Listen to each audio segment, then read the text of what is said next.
Shalom, selamat malam sidang jemaat yang dikasih dan diberkati oleh Tuhan. Salam sehat, tetap semangat. Terpujilah nama Tuhan karena hari ini Tuhan sudah memberkati dan menyertai.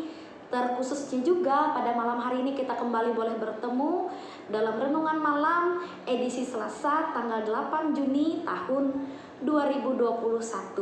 Sidang jemaat yang dikasihi, firman Tuhan yang akan kita renungkan bersama yaitu dari Wahyu pasalnya yang ke-20 ayatnya ke-7 sampai yang ke-15. Mari sebelum kita bersama merenungkan firman Tuhan, saya ajak kita bersatu di dalam doa. Kita berdoa. Tuhan Yesus yang baik, terima kasih ya Tuhan, Engkau sudah memberkati, menyertai, serta memelihara kami sepanjang hari ini. Dalam setiap aktivitas dan kegiatan kami pun, Tuhan yang sudah menjaga kami pada hari ini.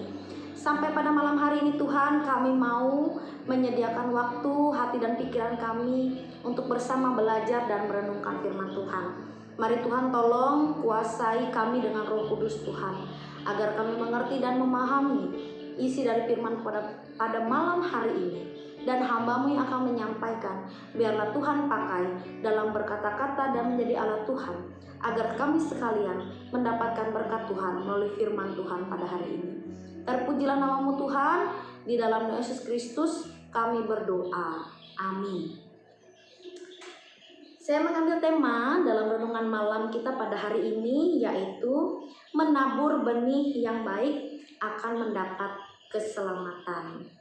Sidang jemaat yang dikasih dan diberkati, saya sering sekali dan saya senang mendengar kalimat atau kata yang menggambarkan tentang prinsip tabur tuai.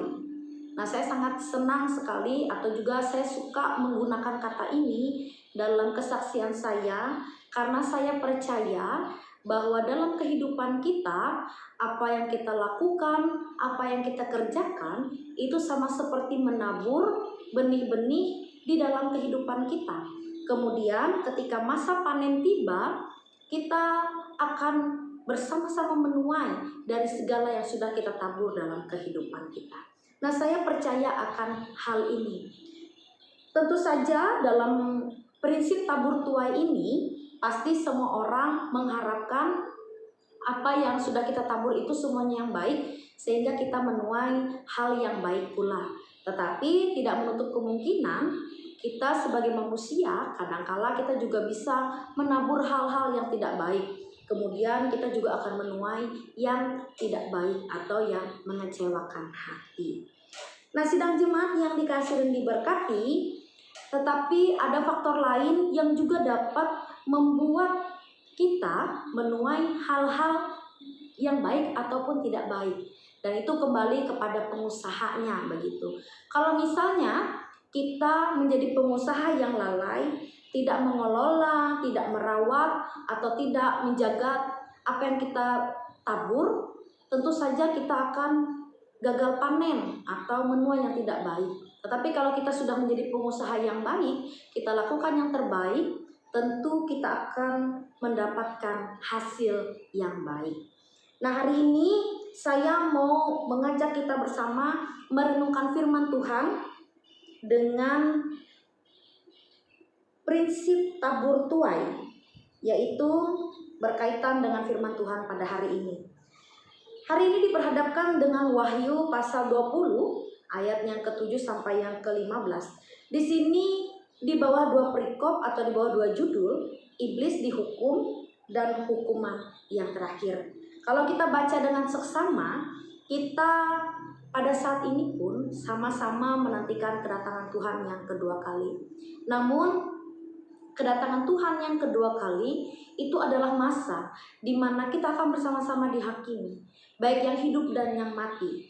Nah, kemudian iblis dalam bacaan kita, setelah masa 1000 tahun itu berakhir, iblis akan dilepas dari penjaranya. Nah, ini menggambarkan bahwa iblis akan diberikan kesempatan oleh Allah untuk menghasut, untuk menyesatkan bangsa-bangsa di keempat penjuru bumi. Di situ bisa dilihat bersama, dibaca bersama. Tetapi pada ayat yang ke-9, Tuhan akan menurunkan api yang menghanguskan mereka. Nah, ini adalah iblis yang dihukum. Dan kemudian dalam bacaan selanjutnya ada hukuman yang terakhir, di mana di sini akan bersama-sama, dan saya juga mau bersama kita melihat pada ayat yang ke-12.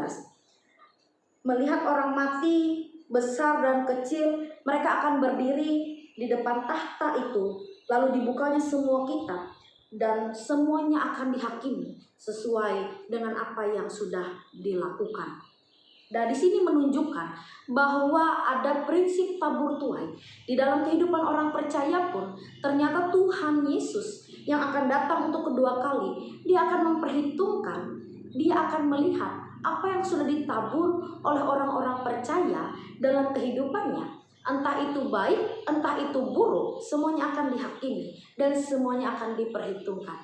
Apa hukuman yang layak didapatkan, atau keselamatan apa yang diberikan yang layak bagi orang percaya yang sudah setia. Nah, sidang jemaat yang dikasih dan diberkati, ketika kita setia di dalam kegelapan, kita senang hidup di dalam kedagingan kita, dan kemudian kita terus melakukan dosa, maka kita akan mendapatkan hukuman, yaitu kita akan mendapatkan maut. Dan kemudian kalau dalam bacaan kita, yaitu tentang hukuman yang kekal. Padahal kita sebagai orang percaya, saya yakin dan percaya juga, saya dan sidang jemaat percaya ketika kita meyakini bahwa kita adalah pengikut Kristus, kita mau mendapatkan kehidupan yang kekal, bukan kematian yang kekal. Nah, lalu dari firman Tuhan pada malam hari ini, saya mau mengajak kita merenungkan bersama. Ada beberapa bagian yang mau saya ajak kita yang perlu dihayati dan direnungkan bersama. Apakah dalam kehidupan kita sudah menerapkan prinsip tabur tuai ini dengan benar? Karena sampai selama ini, apakah yang sudah kita lakukan itu sudah benar di mata Tuhan? Atau kita tetap setia untuk melakukan dosa? Nah, ini yang perlu direnungkan. Dan kemudian kita tidak tahu kapan akan datang waktunya Tuhan. Tetapi sekarang sampai pada saat ini, Tuhan masih memberikan kita kesempatan untuk berubah, untuk bertobat. Maka dari itu, sesuai dengan tema, hendaklah kita menabur benih yang baik, supaya kita mendapatkan atau mendatangkan keselamatan bagi kita. Jangan sampai benih-benih melalui tindakan, tingkah laku kita yang tidak baik, maka sehingga kita akan menuai kematian yang kekal, sama seperti dalam bacaan kita. Dan firman Tuhan pada hari ini kembali mengingatkan kita bahwa kehidupan kita, baik kita tua, muda, kecil dan besar, semuanya akan bersama-sama dihakimi. Tidak ada yang terluput dari pandangannya. Mari kita berbenah diri, belajar untuk hidup benar di dalam Tuhan. Mari kita mulai dari sekarang untuk menabur benih-benih yang baik dan mendatangkan keselamatan, sehingga pada masa Tuhan datang kedua kali, kita terluput dari maut dan kematian yang kekal. Tetapi hidup kita sebagai orang percaya, hidup yang mendatangkan berkat, yang memperoleh keselamatan kekal yang datang dari Tuhan. Tuhan memberkati kita melalui firman-Nya. Amin. Mari kita berdoa untuk menutup renungan kita pada malam hari ini. Terpujilah nama-Mu ya Tuhan. Terima kasih Engkau sudah memberkati dan menyertai kami. Kembali boleh diperdengarkan bagi kami kebenaran firman Tuhan yang kembali meneguhkan dan mengingatkan kami, dan semakin menyadarkan kami bahwa kami harus takut akan Tuhan, dan hidup kami biarlah Tuhan memakai sebagai alat, sebagai saluran berkat. Dan biarlah Tuhan, kami sebagai orang percaya, kami diajar untuk dalam tingkah laku perbuatan dan apa yang boleh kami kerjakan, kami menabur hal-hal yang baik, hal-hal yang benar, sehingga dalam kehidupan kami boleh mendatangkan keselamatan bagi kami dan bagi banyak orang. Terpujilah nama-Mu Tuhan, biarlah Roh Kudus Tuhan yang memampukan kami untuk kami lakukan dan kami terapkan dalam kehidupan kami tiap-tiap hari. Kami menyerahkan istirahat malam kami Tuhan hanya dalam tangan pengasihan Tuhan. Tuhan jaga tutup bungkus kami. Dan biarlah besok pagi kami mendapatkan kesehatan dan kekuatan yang baru yang datang daripada Tuhan. Terima kasih Tuhan, terima kasih, terpujilah nama-Mu Tuhan. Kami berdoa dan bersyukur. Amin.